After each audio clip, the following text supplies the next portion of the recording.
Coffee और मिलेगी क्या? क्या बात है, कितनी कॉफी पियोगे? अभी तो एक कॉफी दी थी। क्यों, कॉफी में राशनिंग है कुछ? अरे ये क्या, इतने सारे लेटर्स किसको लिखे जा रहे हैं? अरे अपने फ्रेंड्स को लिख रहा हूँ भाई। फ्रेंड्स को? क्यों? अरे माफी मांग रहा हूँ उनसे। माफी? अरे पिछले दिनों एक गलती हो गई थी मुझसे। अरे मैं बोल रहा था कहीं और मेरे मुंह से निकल गया कि हमारे भूतपूर्व राष्ट्रपति श्री अब्दुल कलाम साहब केरला के एक छोटे से गांव में पैदा हुए थे। अब ये तो गलती है ना, क्योंकि वो पैदा तो तमिलनाडु के एक छोटे से गांव में हुए थे। तो अपनी इस गलती के लिए मैं अपने सारे फैंस से पत्र लिख के माफी मांग रहा हूँ। Very good. गलती की है तो माफी तो मांगनी ही चाहिए। करेक्ट। तो एक काम करता हूँ, मैं सारे लेटर्स कोशिश करना चाहता हूँ। ठीक है? ठीक है। सुनिए, हाँ, ये कवि सम्मेलन में जाना है, जल्दी वापस आना। मैं तो भूल ही गया था। तो सॉरी अंजलि, आज कवि सम्मेलन में नहीं जा पाएंगे क्योंकि ये आर्टिकल जो है पूरा ही नहीं हो रहा है। अब पूरा तो तब हो जब शुरू हो, क्योंकि अभी तक तो विषय तय नहीं हो रहा है कि मैं किस पे लिखूं। ठीक है, तो ये पासेस का क्या करेंगे? एक काम करो, ये पासेस मुझे दे दो, मैं जेठालाल को दे दूंगा। हमारी जगह कवि सम्मेलन में वो चले जाएंगे। ठीक है? जेठा भाई और कवि सम्मेलन? ना अंजलि। अच्छा सुनिए, हाँ। जल्दी वापस आइएगा। दया भाभी के आपकी चाय पीने मत बैठ जाइएगा। कवि सम्मेलन में नहीं जा रहे ना हम, तो मैं थोड़ा सामान लेके आऊंगी। ठीक है? जो हुकुम सरकार।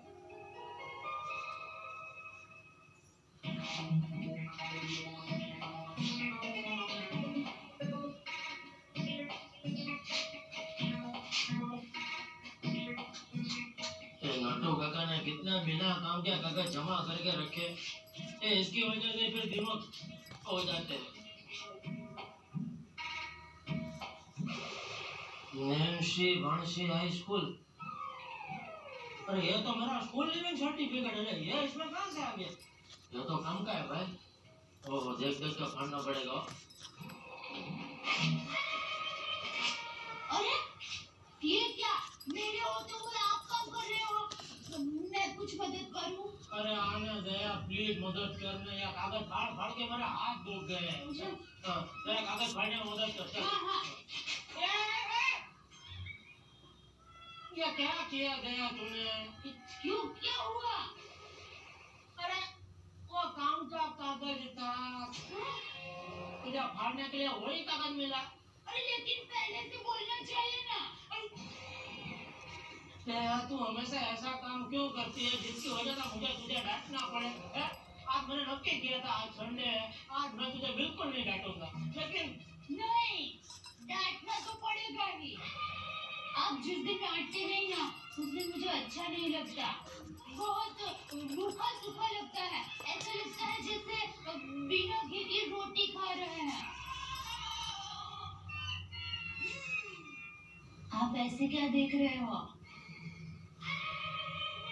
आज बहुत सुंदर लग रही हूँ, इसलिए ना।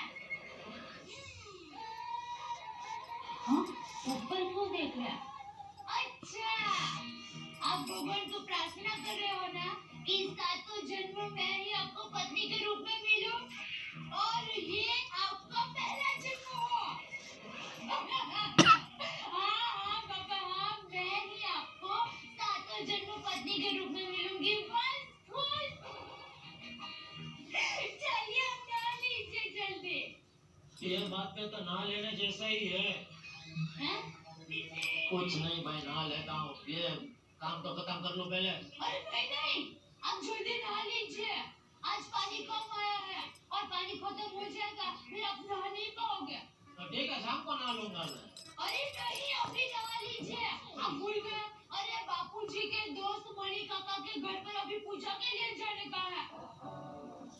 बापूजी और टप्पू तो कब के पहुंच गए हैं। चलिए जल्दी नहा लीजिए। एक बार टप्पू भी गया? हाँ तो कल उसकी एग्जाम नहीं है? हाँ है, पर आप फिक्र मत कीजिए, कल उसकी डायरी की एग्जाम है।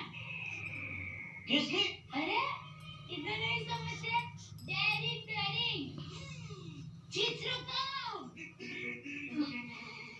ये ड्राइंग बोलते हैं उसको। तेरा काम। सॉरी, आप समझ गए ना? बस करो फिर, चलिए जल्दी नहा लीजिए ना। ये क्या नया, ये पानी का प्रॉब्लम क्या आ गया फिर? ये मुझे नहीं पता, मैं भिड़े बहन को बाद में पूछ लूंगी। जेठा भाई, कैसे जेठा? बस। अरे मेहता साहब, आप आइए। अरे अरे असल में मैं खास काम से आया हूँ। ये कवि सम्मेलन के 2 पासेज आए गए। क्या है कि यार आज मुझे अर्जेंट आर्टिकल लिखना है और मुझे आज थोड़ी सी जाने में दिक्कत है, तो मैं सोचता हूँ कि आप दोनों चले जाइए और कविताओं का रसास्वादन कीजिए थोड़ा सा। क्या मजाक करे, मैं तो देख कवि सम्मेलन और हाँ। अरे भाई मेरा तो फिर भी ठीक है, आपकी वजह से थोड़ी बहुत कविता सुन भी लेता हूँ, समझ भी लेता हूँ, लेकिन दोहे और कविता, अरे कवियों का कुछ तो दया कीजिए। आप मजाक छोड़िए हुजूर, और मैं कहता हूँ चले जाइए, जिंदगी का लुत्फ आ जाएगा। आज तो नहीं जा सकता, हमको क्या बापू जी के दोस्त है ना, उनके घर पे पूजा में जाना है। हाँ तो पूजा में जाना है ना, तो फिर जल्दी खाने के लिए बैठे ना। अरे जा रहा हूँ भाई, नाना नाना तू तो यार जान खा दे यार, काम जा रहा हूँ नाना, बस अभी। जेठालाल, ये तुम्हारी बात मुझे बहुत गलत लगती है। अरे दया भाभी है कि तुम्हारा हर छोटी छोटी बात में इतना ख्याल रखती है, तुम है कि हर वक्त डांटते रहते हो। मेरे को उसको अच्छा लगता है, अभी वो बोले क्या डांटता नहीं है ना, तो मुझे ऐसा क्या रूखा सूखा लगता है, बिना घी की रोटी है ना। हाँ लेकिन कभी कभी अच्छा नहीं लगता।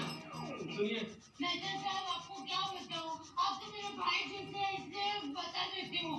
मैं सुबह 5 बजे उठती हूँ, बापूजी को उठाती हूँ, उनकी चाय बनाती हूँ, उनका गर्म पानी रखती हूँ, फिर पूजा का सामान तैयार करती हूँ, फिर टप्पू को उठाती हूँ, उसका गर्म दूध तैयार करती हूँ, फिर उसको नहलाती हूँ, पिलाती हूँ और फिर उसको स्कूल भेजती हूँ। फिर मैं टप्पू के पापा को उठाती हूँ, उनकी चाय बनाती हूँ, फिर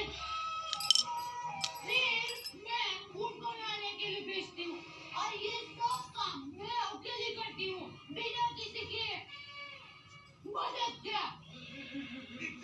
वाह भाभी वाह, बहुत अच्छे। और किसी की मदद का तो मुझे पता नहीं, लेकिन आपने मेरी बहुत बड़ी मदद कर दी। क्या? अरे भाई, जिस आर्टिकल को मैं विषय न होने की वजह से नहीं लिख पा रहा हूँ, आपने अपनी बातों से उसका विषय दे दिया कि पति को पत्नी की मदद करनी चाहिए। चलता भाभी, जय जिनेन्द्र। जय जिनेन्द्र।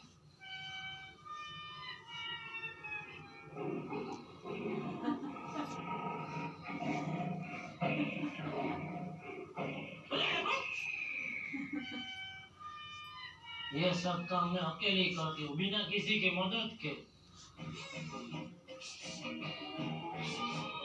पीछे पीछे जरा नाल लीजिए ना।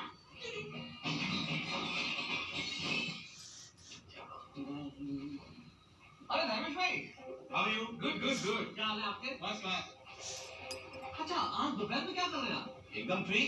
कवि सम्मेलन में जाना चाहेंगे? हाँ क्यों नहीं? अरे तो आज मेरे पास दोपहर के पासेज आए हुए, ले जाइए कवि सम्मेलन के। अरे वाह क्या बात, मैं तो हमेशा ऐसे पासेस की तलाश में रहता हूँ।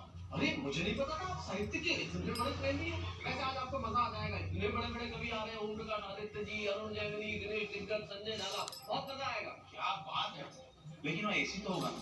हाँ क्यों? क्या है, एसी में अच्छी नींद आती है ना? वाह मेहता साहब, आपने मेरा संडे बना दिया, थैंक यू वेरी मच।